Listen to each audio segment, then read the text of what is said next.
যে সময় যেটা পাওয়া যায় সেটা খাওয়া যেমন ভালো, খেতেও তেমন ভালো লাগে।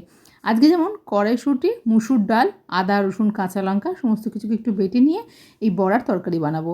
সাধারণত শুধু মুসুর ডাল দিয়েই বানাই, কিন্তু এখন যেহেতু কড়াইশুঁটি বাজারে খুব সস্তা পাওয়া যাচ্ছে, সেই জন্য মুসুর ডালটার সঙ্গে একটু কড়াইশুঁটিও মিশিয়ে দিয়েছি। কড়াইশুঁটিটাকে একটু সিদ্ধ করে নিয়ে তারপরেই বেটে নিয়েছিলাম। ফোড়নে দিয়েছি গোটা জিরে, তেজপাতা আর শুকনো লঙ্কা। ফোড়ন থেকে সুন্দর গন্ধ বেরোলে লম্বা লম্বা করে কেটে রাখা আলু দিয়েছি। তার সঙ্গে দিয়েছি অল্প একটুখানি নুন দিয়ে আলুটাকে একটু নাড়াচাড়া করে নরম হয়ে গেলে তার সঙ্গে দিয়ে দেবো সজনে ডাঁটা। এখন ডাঁটা দিয়ে তরকারি বানালে তরকারিতে একটা আলাদাই স্বাদ আসে, সেই জন্য আমি বিশেষ কিছু মশলা কিন্তু দিলাম না। হলুদ গুঁড়ো, লঙ্কার গুঁড়ো, সামান্য একটু জিরে গুঁড়ো দিয়েছি আর দুটো টমেটোকে পিউরি করে দিয়ে দিয়েছি। এখন দিয়ে দিয়েছি অল্প একটুখানি জল, দিয়ে দিয়েছি পরিমাণ মতো নুন।